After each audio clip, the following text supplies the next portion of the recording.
नहमदुहु व नुसल्ली व नुसल्लिमु अला रसूलिहिल करीम अम्मा बाद फ़अऊज़ु बिल्लाहि मिनश शैतानिर रजीम बिस्मिल्लाहिर रहमानिर रहीम मौला सल्लि व सल्लिम दाइमन अबदन अला हबीबिका खैरि खल्क़ि कुल्लिहिम।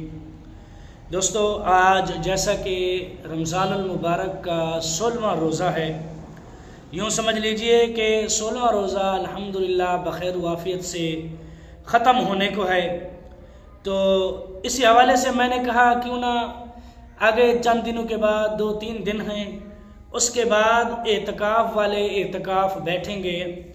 तो इसी हिसाब से मैंने कहा क्यों ना आज ज़रा एतकाफ़ के बारे में डिस्कस की जाए, एतकाफ़ के बारे में आप लोगों को बताया जाए। तो बग़ैर वक्त ज़ाया किए शुरू करते हैं। एतकाफ़ अक़फ़ से बमाना ठहरना या कायम रहना है, जैसा कि रब ताला ने इरशाद फरमाया याकुफूना अला अस्नामिल लहुम, अपने बुतों के आगे आसन मारे यानी जम कर बैठते हैं। यानी एतकाफ़ का माना भी बैठना है। तो हुज़ूर अल्लाह तबारक व तआला ने मिसाल भी वैसे ही दी, यानी मस्जिद में बैठने को एतकाफ़ कहते हैं। तो आगे अल्लाह तबारक व तआला ने एक और जगह में इरशाद फरमाया वांतुम आकिफून फिल मसाजिद, जब तुम मस्जिदों में एतकाफ़ से हो। शरीयत में बमाना नियत इबादत मस्जिद में ख़ास ठहरने को एतकाफ़ कहा जाता है। यानी एतकाफ़ कहा किसको जाता है, एतकाफ़ की तारीफ़ क्या है, डेफिनेशन क्या है। तो एतकाफ़ का माना ये है कि मस्जिद में अल्लाह तबारक व तआला की इबादत के लिए रुक जाना एतकाफ़ कहलाता है। यानी ख़ास इबादत करने के लिए, यानी वैसे तो एक बंदा नमाज़ पढ़ने के लिए आता है, ये एक आम एतकाफ़ हो गया। अगर बंदा एतकाफ़ की नीयत करेगा तो उसकी भी आगे तारीफ़ आ रही है, वो भी आप लोगों को बताता हूँ। तो यानी ख़ास नियत के साथ मस्जिद में बैठकर अल्लाह तबारक व तआला की इबादत करने को एतकाफ़ कहा जाता है।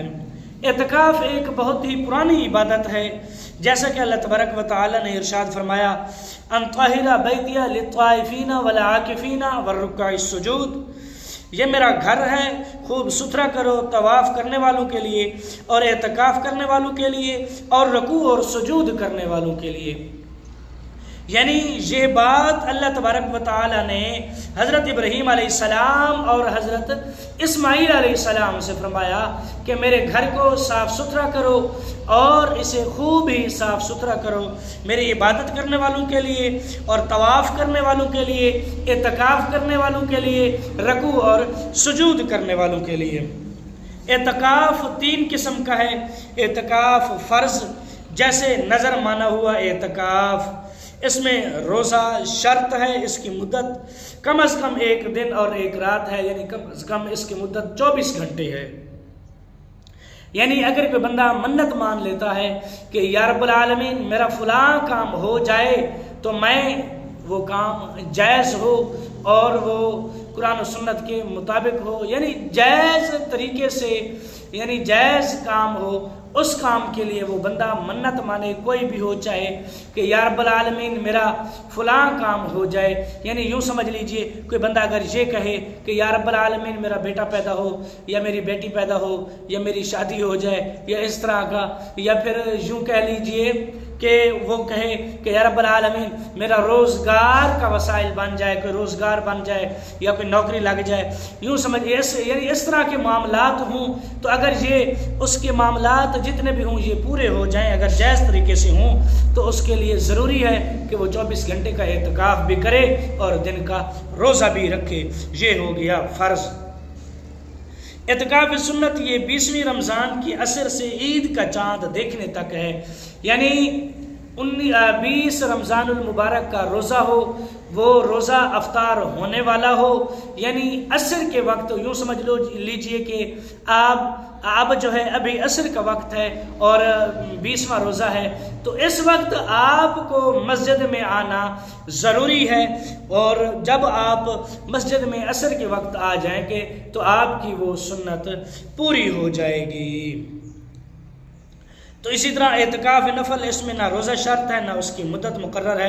जब भी आप मस्जिद में जाएं तो कह दें मैंने एतकाफ़ की नीयत की जब तक मस्जिद में हूँ। हक़ ये है कि यानी जैसे कि अभी मैं मस्जिद में आया हूँ तो मैंने मस्जिद में ये नियत कर ली नवैतु सुन्नतल एतकाफ़, ये नफली एतकाफ़ हुआ।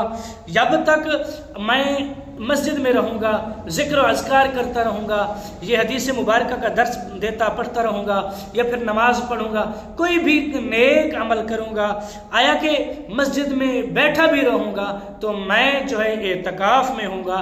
ये नफली एतकाफ़ है, इसमें भी जो है अल्लाह तबारक व तआला ढेरों नेकियां अता फरमाता है। कि रमज़ान का एतकाफ़ सुन्नत मुअक्कदा अलल किफ़ाया है। अगर बस्ती में से किसी ने ना किया तो सब सुन्नत के तारिक हुए, अगर एक ने भी कर लिया तो सब की तरफ हो गया। यानी पूरी बस्ती की तरफ से मस्जिद में एक जने का, एक मर्द का बैठना ज़रूरी है, क्योंकि अगर एक भी ना बैठेगा तो पूरी बस्ती जो है इसमें, इस गुनाह में शरीक होगी। अगर कोई एक भी बैठ गया तो सब की तरफ से वो सुन्नत हो जाएगी। जैसा कि नमाज जनाजा पढ़ना फ़र्ज़ किफ़ाया है कि बस्ती में से किसी एक ने भी पढ़ लिया तो उसकी तरफ से हो गया, या रिश्तेदारों की तरफ से भी किसी ने एक ने पढ़ लिया तो वो भी हो गया। यानी ये भी उसी तरह है। तो बैठना कहाँ चाहिए? मर्द जो है जमात वाली मस्जिद में एतकाफ़ कर सकता है जहाँ नमाज पंजगाना बाजमात होती हो।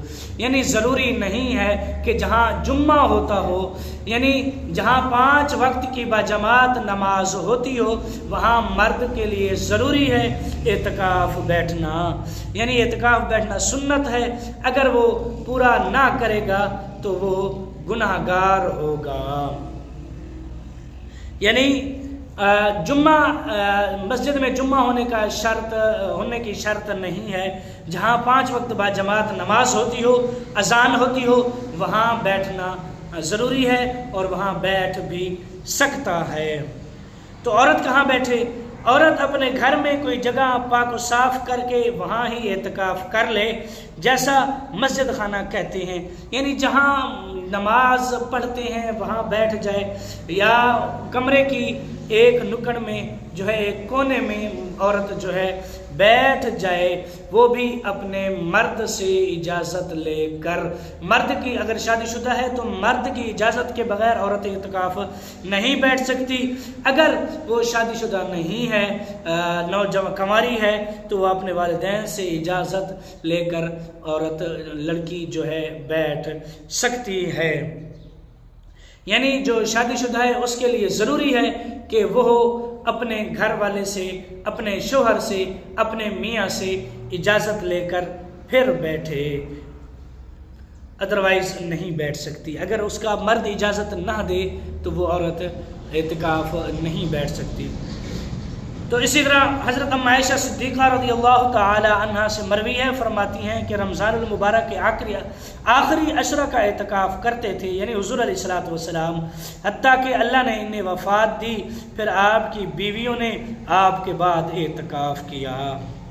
यानी यहाँ से ये मुराद हुआ कि हुज़ूर अलैहिस्सलातु वस्सलाम हर साल रमज़ानुल मुबारक में आखिरी अशरा में एतकाफ़ करते थे और एतकाफ़ में हमेशगी करते थे। यानी यहाँ से ये पता चलता है एतकाफ़ जो है सुन्नत मुअक्कदा है, जो कि हुज़ूर अलैहिस्सलातु वस्सलाम ने अपने आखिरी वक्त तक जो है इसे जारी रखा। हम इसे वाजिब नहीं कह सकते, सुन्नत अलल मुअक्कदा कह सकते हैं। फिर सारे मदीना मुनव्वरा में सिर्फ हुज़ूर अलैहिस्सलातु वस्सलाम और बाज़ सहाबा ही एतकाफ़ करते थे। यानी यहाँ से ये भी मुराद है कि जब हुज़ूर अलैहिस्सलातु वस्सलाम इस फ़ानी दुनिया से रुखसत हो गए, आपने ज़हरी पर्दा फरमाया, तो आपके बाद आपकी अज़वाज ने एतकाफ़ में हमेशगी की। वो ये नहीं कि मस्जिद नबवी में वो आते थे और मस्जिद नबवी में आकर वो एतकाफ़ करती थी, बल्कि वो अपने घर में ही एतकाफ़ किया करती थी। तो एतकाफ़ के लिए कपड़े के खैमे लगाए थे, तो हुजूर अलैहिस्सलातु वस्सलाम ने उन्हें उखड़वा दिए थे। यानी जो आपस में कपड़े के खैमे लगावाते हैं वो लगाना दुरुस्त नहीं है, वो ज़रूरी नहीं है। अगर लगा भी दिए जाएं तो आजकल कहते हैं कि प्राइवेसी ज़रूरी है। प्राइवेसी क्या है भाई, तुम घर से इबादत करने के लिए आए हो तो इबादत करो, प्राइवेसी में इसकी क्या बात है। यानी प्राइवेसी कोई ऐसी बात नहीं है। यहाँ से ये भी मुराद है, ये भी पता चल रहा है कि हुजूर अलैहिस्सलातु वस्सलाम ने खैमों के खैमे उतार दिए थे, उखाड़ दिए थे। तो हुजूर अलैहिस्सलातु वस्सलाम ने सहाबा किराम को आपस में पर्दे ना लगाने दिए थे। तो फुक़हा किराम फरमाते हैं कि अगरचे औरत मस्जिद में भी बापर्दा रहकर एतकाफ़ कर सकती है, मगर उसके लिए घर में एतकाफ़ बहुत अच्छा है, क्योंकि आजकल अमूमन मर्द भी मस्जिद में बैठते हैं तो औरतों का आना ज़्यादा मुनासिब नहीं है। वो क्यों नहीं है ये आप लोग मुझसे हो सकता है अच्छी तरह जानते हैं। तो ये चंद मसाइल थे जो मैंने आप लोगों के सामने पेश किए। उम्मीद है कि आगे भी 2-3 दिन लगेंगे। काफ़ी सारे मसाइल हैं जो आप लोगों से गुजारिशात करने हैं, यानी आप लोगों को पेश करने हैं। तो आज के लिए सिर्फ इतना ही। तो मिलते हैं कल की नई वीडियो में। दुआ में याद रखना, जो नए हैं मेरे चैनल पर वो चैनल करें सब्सक्राइब, वीडियो को लाइक और शेयर ज़रूर करें। सब्सक्राइब करने के बाद अपने दोस्तों के साथ सदका जारिया समझकर ज़रूर शेयर किया करें, क्योंकि ये सदका जारिया की बात है।